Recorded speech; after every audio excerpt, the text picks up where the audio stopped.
She had vanished for 7 days, and now she sat in the dirt like a stranger to her own name. Chief Andrew Cole had shaken hands with presidents, dined beside kings.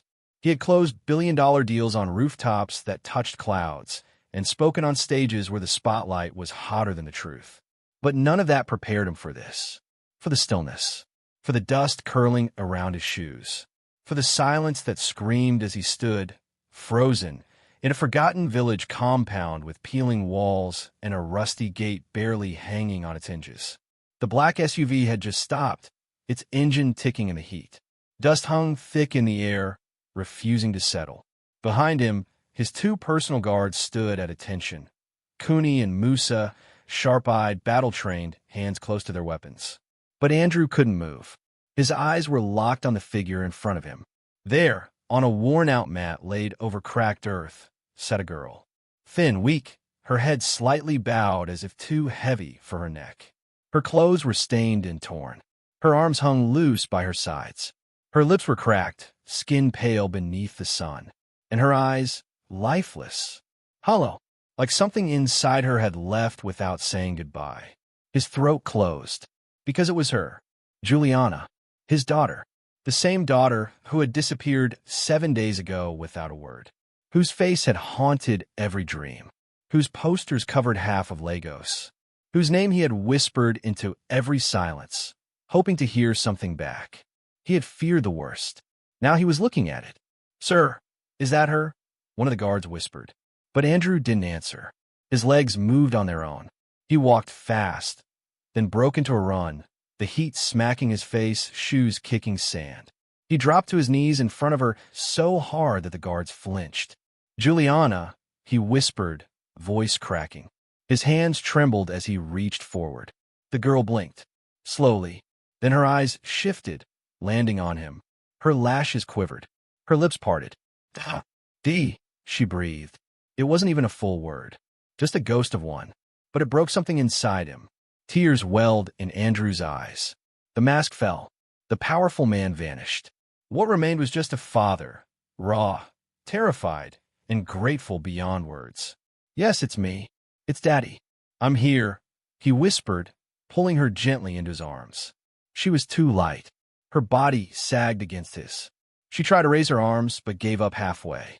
He hugged her tighter. His tears fell in her hair. "I thought I lost you. I thought," his voice broke, "I thought I'd never see you again." Beside them, a frail old woman sat on a stool, watching quietly. Her face was lined with time, her eyes soft but alert.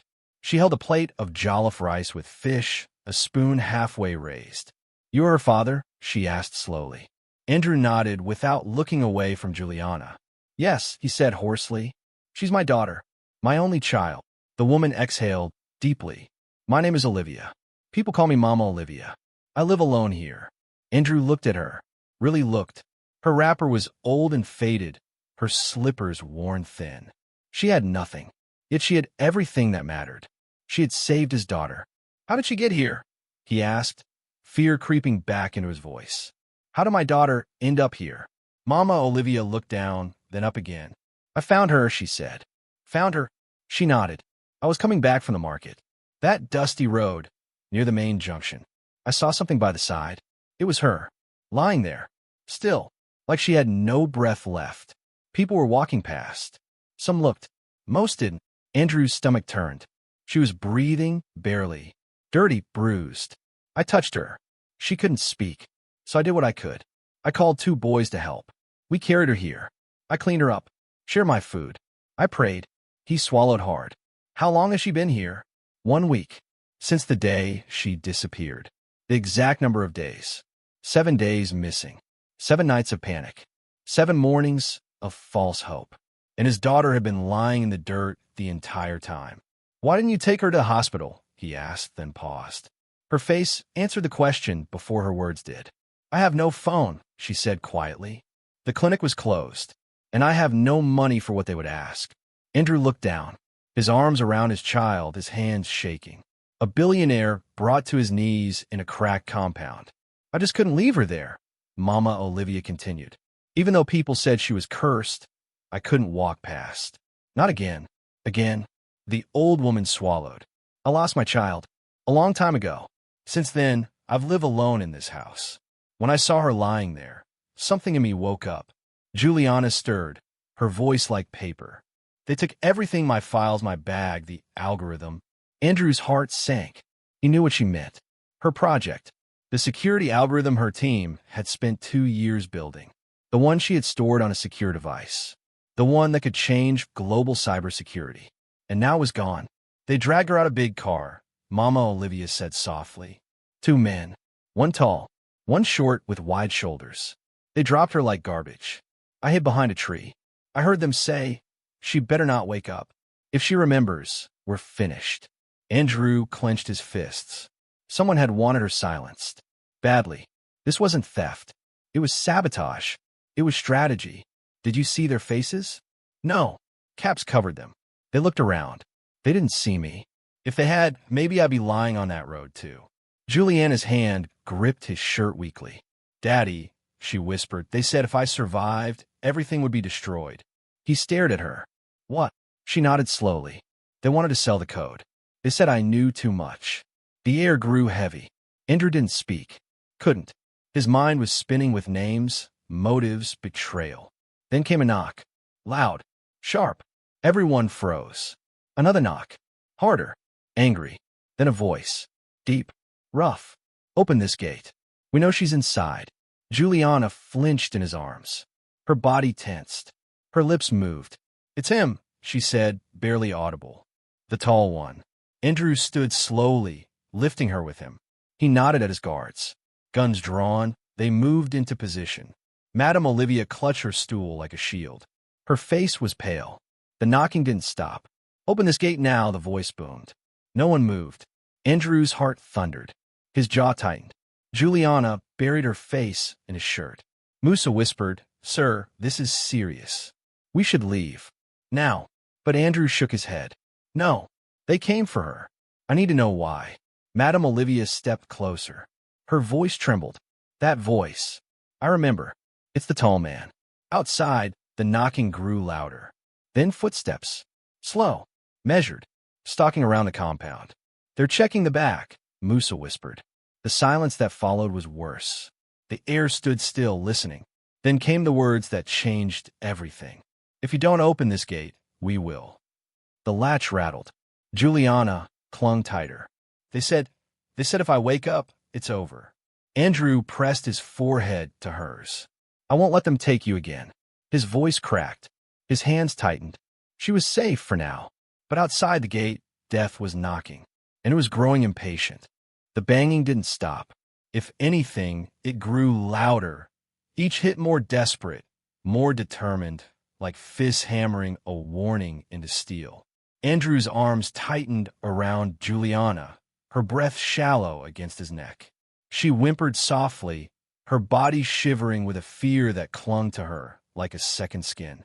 Musa, the broader of the 2 guards, crouched low near the sidewall, gun raised, his eyes flicking between the rusted gate and the rooftops beyond. Kunle took the opposite side, his hand steady, the barrel of his weapon trained on the shaking metal latch. Sir, Kunle whispered, his voice tight with urgency. We need to get her out. Now, if that gate gives way. They'll get in, Andrew finished quietly. I know. Mama Olivia stood behind him, both hands clutching her wooden stool like a lifeline. Her face was drained of color, her old wrapper fluttering slightly in the dry wind.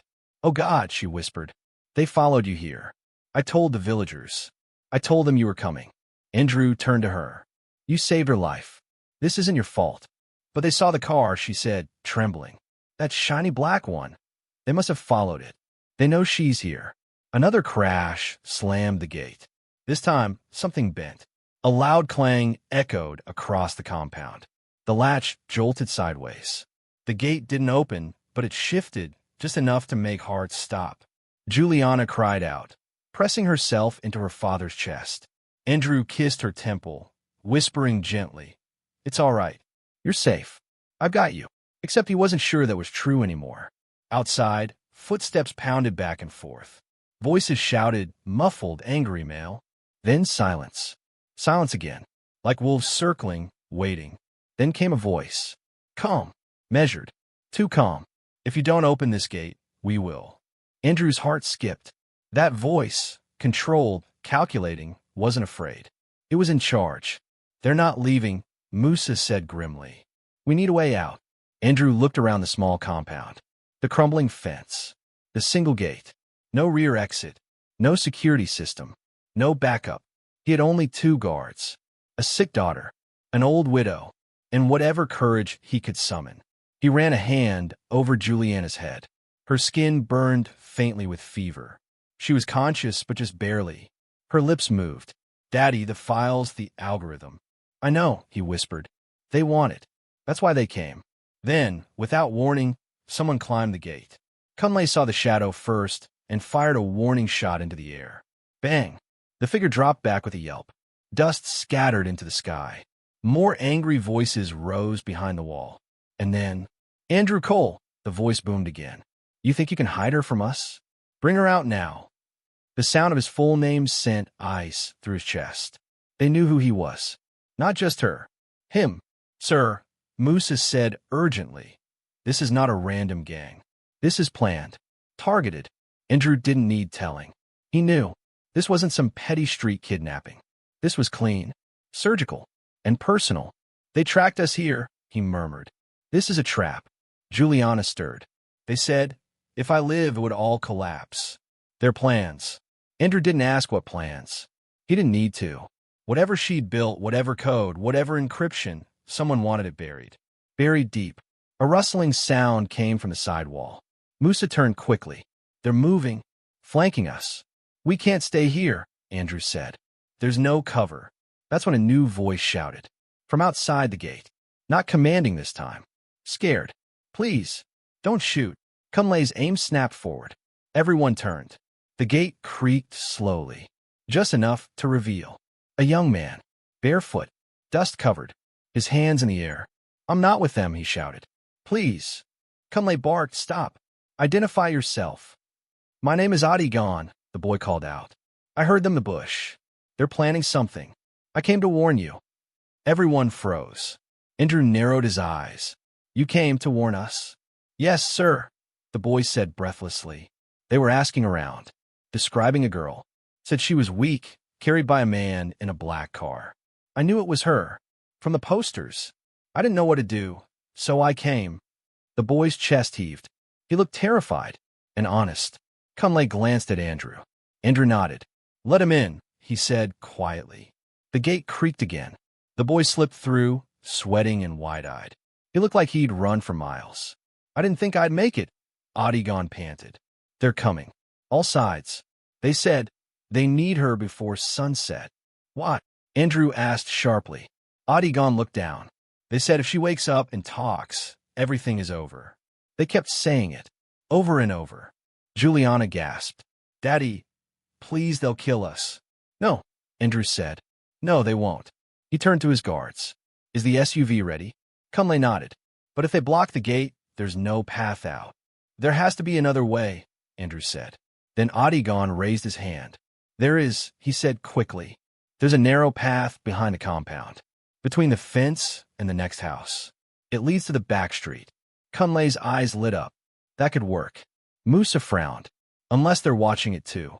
They're not, Adigan said. I took it myself to get here. They're all focused on the main gate. They think you're trapped. Andrew hesitated. He had no reason to trust this boy, but he also had no better plan. He looked down at Juliana. Her hand was gripping his arm again. Please, Daddy. Let's go. That was enough. Kunle. Musa, Andrew said. We take the back route. Adigan, show us. Then came a shout from outside. They're trying to escape. Go around. Footsteps exploded on all sides. Dozens. Fast. Heavy.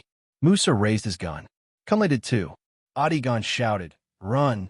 Andrew lifted Juliana into his arms, her head falling against his shoulder. Mama Olivia stumbled behind him. The guards covered both sides. Then, a crash. The rear fence shattered. Wood splintered. Dust flew. 3 men burst through. The tall one, the short one, and the one with eyes like ice. The leader. Juliana screamed. Andrew spun, shielding her. No, Not again. Kunle fired a warning shot. Stop. The men didn't flinch. They spread out slowly, calmly, surrounding them like wolves. And the leader spoke. There she is. Grab her. Andrew's blood turned cold. Kunle stepped in front of him. Musa squared his stance. If you move, Musa growled, you don't leave here alive. But the leader only smiled. Cold. Confident. Let's see who shoots first. And behind them, the sun slipped a little lower in the sky. The shadows stretched. And the fight for Juliana's life had only just begun. The tall man moved first. It happened in a blur, so fast it was almost inhuman. He lunged at Kunle like a battering ram, knocking the weapon sideways before the guard could react. A gunshot exploded into the sky, loud and useless. Dust flew upward like a curtain of smoke, choking the air. Then chaos broke. Kunle and the tall man rolled violently in the dirt, fists swinging, bodies slamming against the cracked ground. Musa cursed under his breath and pivoted, just in time to catch the short man charging him. He blocked the first blow with his forearm and countered with a hard elbow to the man's jaw. There was a crunch, blood, but the attacker didn't go down. He just grinned through his teeth and came back harder. Juliana screamed. Andrew pulled her tighter into his chest, her frail body convulsing in fear. Behind them, Mama Olivia cried out and stumbled backward, clutching her chest. The wooden stool she'd been holding clattered uselessly to the ground. In the corner of the compound, Adigon stood frozen, paralyzed. His eyes were wide, staring at the brawl like a nightmare he couldn't wake from. He didn't move, didn't speak, didn't even blink. But it was the third man, the one who hadn't moved, that terrified Andrew the most. The leader. He stood still, calm, not even dust on his shoes. He wasn't interested in the fight. His eyes were locked on Andrew and Juliana, and they didn't blink once. He looked like a man who had already won, like he was just waiting for the rest of the world to catch up. He took one step forward, then another. Andrew backed away instinctively. Musa was still grappling with the short man, Kunle barely holding his own on the ground. And now the leader was walking toward them, toward Juliana. Mr. Cole, the man said with a chilling smile. You should know better than this. Andrew said nothing. His grip on Juliana didn't loosen. The man tilted his head, almost amused. You brought your daughter to a knife fight with memory, he said. We told her to forget. She didn't. That's why we're here. Juliana stirred weakly, her voice barely more than air. They said I was too smart. They said I saw the problem they didn't want solved. The leader nodded slowly. She remembers. Andrew's heart raced. Her algorithm. That code. The breakthrough. The one the company was still testing. The one she had built from scratch with only 2 engineers by her side. It was supposed to make digital infrastructures bulletproof. It could lock down banks, governments, entire systems. It could also ruin a lot of people who profited from insecurity. The man took another step. Andrew's foot shifted. His back hit the side of the SUV. Then the leader reached into his coat. Everyone moved at once. Musa shouted, "Gun!" Mama Olivia screamed. Andrew turned his body to shield Juliana completely. Kunle tried to break free from the tall man, too late. But the shot didn't come from the man. It came from somewhere else. Bang! A single gunshot split the air. Loud, close, sharp as a whip. The leader stumbled sideways, not hit but startled.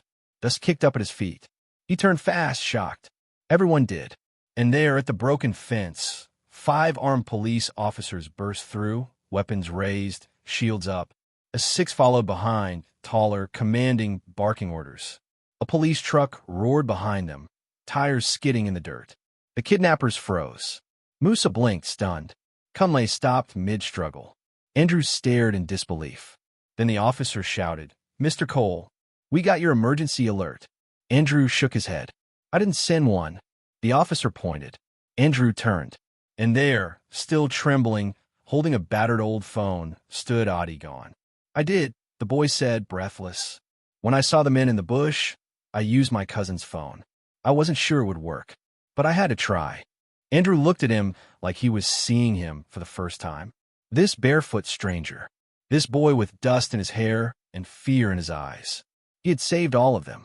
The leader's face twisted in fury. "Move!" he shouted at his men. But it was far too late. The police surged forward. The tall man tried to escape. Two officers tackled him to the ground. The short man raised his hands and dropped to his knees, blood still trailing from his lip. The leader turned to run, but Officer Obi was faster. He stepped forward and struck him hard across the jaw. The man hit the dirt. Hard. The air filled with the sounds of weapons being seized, handcuffs locking, radios crackling. The chaos was over. The threat was contained. The compound, moments ago a war zone, was now a field of dust, tears, and silence. Juliana broke first. She cried, loud and sudden, shaking in her father's arms, her face buried in his chest. Andrew held her tighter. He knelt with her in his lap, letting the tears run freely down his face. Beside him, Mama Olivia knelt too, her arms wrapping around them both. Kunle and Musa were bruised, dirty, panting, but alive. Adigan stepped backward, still stunned, still unsure. Andrew looked up, walked toward him slowly, still carrying his daughter, and then pulled the boy into a tight hug. "Thank you," he whispered, voice breaking. "You saved my daughter. You saved my family." Adigan didn't move. At first, then slowly, awkwardly, he hugged him back. One arm, then the other. He was crying now, too. Officer Obi stepped forward.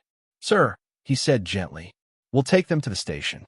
You and your family should leave this place now. It's safe." Andrew nodded. Kunle opened the SUV doors. Musa helped Mama Olivia inside.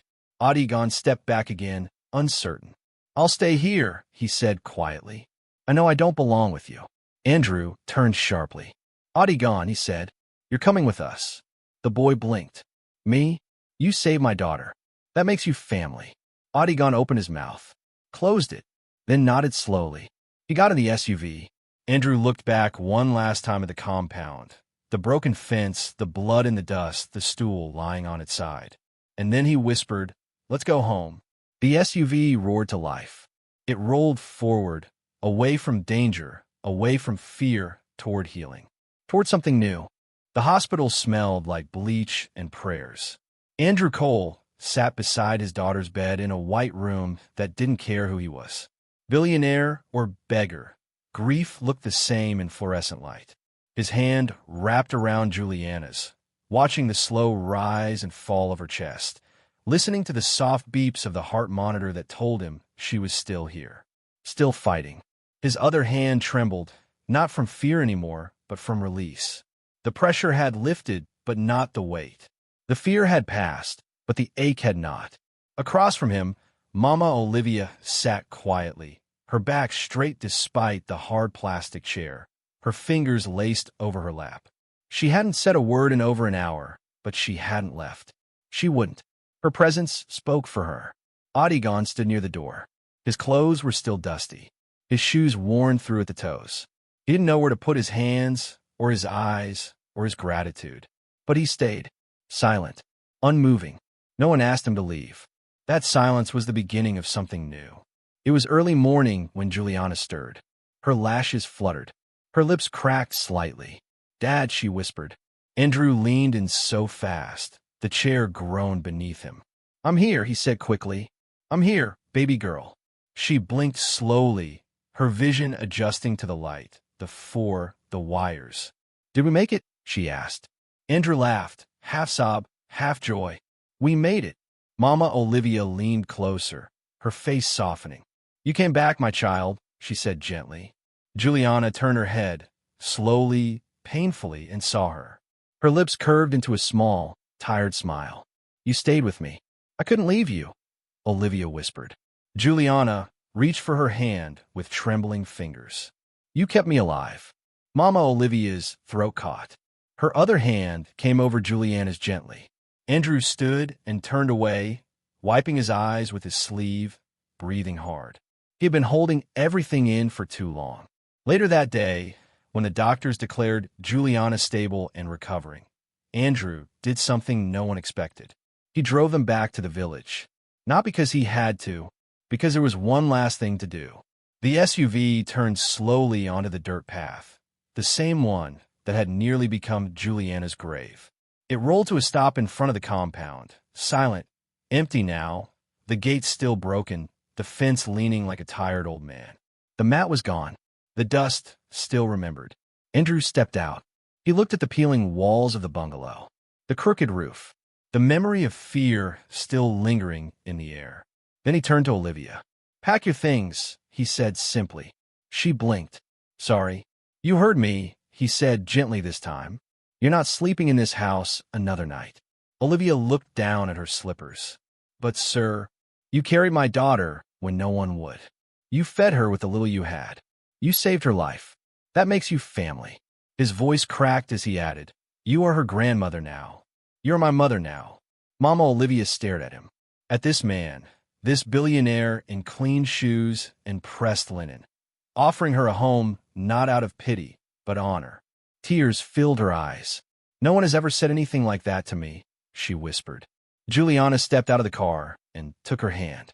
"It's not a request, Mama," she said softly. "You're coming with us." Mama Olivia didn't answer. She just nodded, her hands shaking. There wasn't much to pack. A bag, some clothes, an old framed photo of a child long gone. The stool. Of course, the stool. That evening, the SUV rolled back into the coal estate. Not just with guests, but with a woman who had changed everything. The staff froze. Drivers stared. Housekeeper stood in the hall wide-eyed. A poor widow in an old wrapper was walking beside the owner of the house, and he was carrying her bag. Andrew didn't wait for whispers. "This is Mama Olivia," he said firmly. "She is the mother of this house. Treat her like a queen." That was the day the mansion changed. She was given a room with gold curtains and soft pillows that made her cry the first night. She whispered to herself that it was too much, but Juliana laughed and said, "You've earned every thread." Doctors came. Her health was checked. New clothes arrived, slippers that fit, food cooked just for her. Not too spicy, not too bland. Just right. In the mornings, she drank tea in the garden with Andrew. They sat quietly. Sometimes they talked about nothing. Sometimes everything. Sometimes they said nothing at all. But something settled in him every time she was near. A peace that no contract had ever bought. Juliana healed fast. She was determined. She had come too far to stay broken. The bruises faded. The weight returned. The light in her eyes, slowly, day by day, found its way back. When she walked into the tech company 3 weeks later, the entire engineering floor stood up and clapped. The girl they had feared dead now stood in the doorway like a phoenix. Quiet, unshaken, watching. Her father stood behind her, unnoticed, eyes full. She didn't give any speeches. She just walked to her desk, sat down, and started working. But everyone noticed. The way she moved, the way she held herself, the way fear no longer sat on her shoulders. She wasn't the same Juliana. She was stronger, focused, still but fierce. Her trauma hadn't disappeared, but she had learned to carry it like armor instead of a wound. Every evening, when she returned home, Mama Olivia was waiting with food warm on the stove. Sometimes yam, sometimes soup, sometimes rice, always something comforting. They sat at the table like family that had always been. Even the walls began to change. The mansion that once echoed with emptiness now hummed with life. The cooks called her Mama. The drivers smiled more. The cleaners left fresh flowers in her room every Sunday. Andrew began to host fewer meetings and more dinners. And Adi gone? He was enrolled in school. Top of his class. Quiet but sharp. Every Saturday, he returned to the mansion. Not because he had to, but because he wanted to. Mama Olivia always kept a plate ready. Always saved a chair beside her for him under the shade near the mango tree. And every time he looked at her, his face said what words never had to. "You believed in me first." Time passed. Not loudly, not dramatically, but in the softest, most ordinary ways. Juliana no longer flinched when someone raised their voice. She no longer turned her head sharply at the sound of tires screeching. The memories were still there, tucked away in the silent folds of her mind, but they no longer ruled her. Instead, she woke up every morning in a room filled with sunlight, not fear. She poured her tea beside Mama Olivia, not alone. She walked into her office without a second glance at the shadows behind her. And every evening, no matter how late the meetings ran, she came home to a house that had become more than walls and furniture. It had become a sanctuary, a place where nothing needed to be explained. The Cole estate, once an elegant fortress of polished silence, now hummed with small, good things. Music, laughter, footsteps that echoed like a heartbeat instead of an alarm. Adigon, now in his second year at university, came home every weekend. He never said why. He didn't need to. Mama Olivia always had his seat waiting under the mango tree. He called it his spot. She called it her reminder. He had grown taller, his eyes brighter. The boy who once ran into a compound filled with danger now spoke at youth conferences about courage. He never called Andrew sir anymore. He called him uncle, and Andrew never corrected him. Juliana was still the brightest mind in the company. Her algorithm, once stolen and broken, had returned with a vengeance. It was now at the heart of global cybersecurity projects, untouchable, respected, feared. Companies begged to license it. She named it Ali Secure. People thought it was a branding trick, but she knew the truth.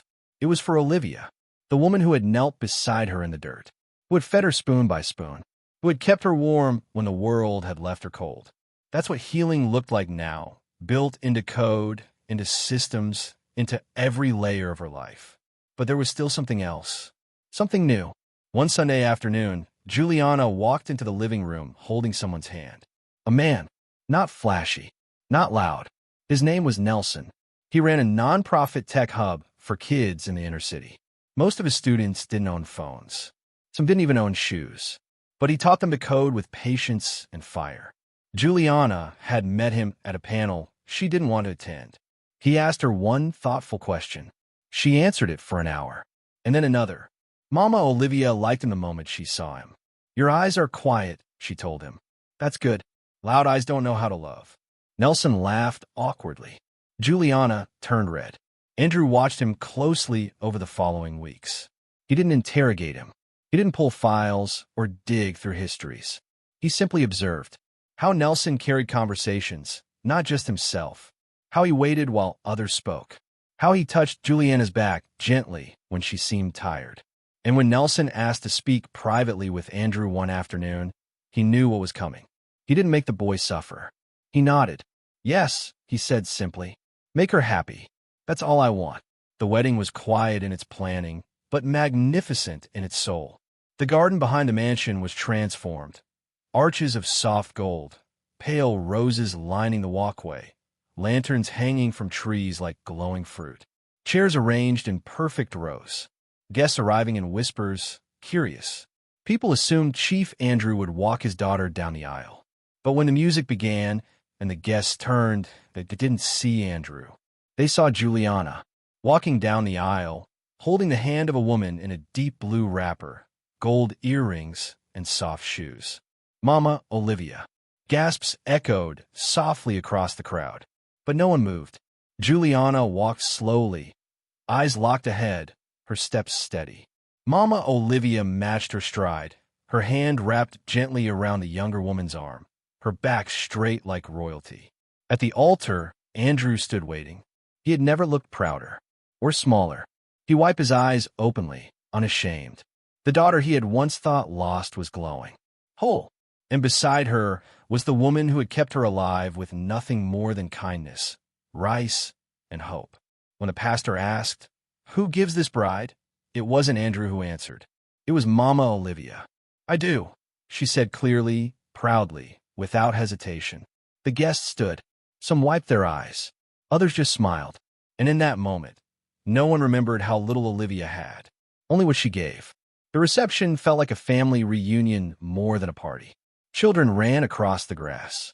Adigon gave a shaky, sweet speech about choosing courage over fear. Staff members from the Cole house danced barefoot under the lights. The cooks cried when they saw Mama Olivia take her first bite of wedding cake. Andrew didn't talk much.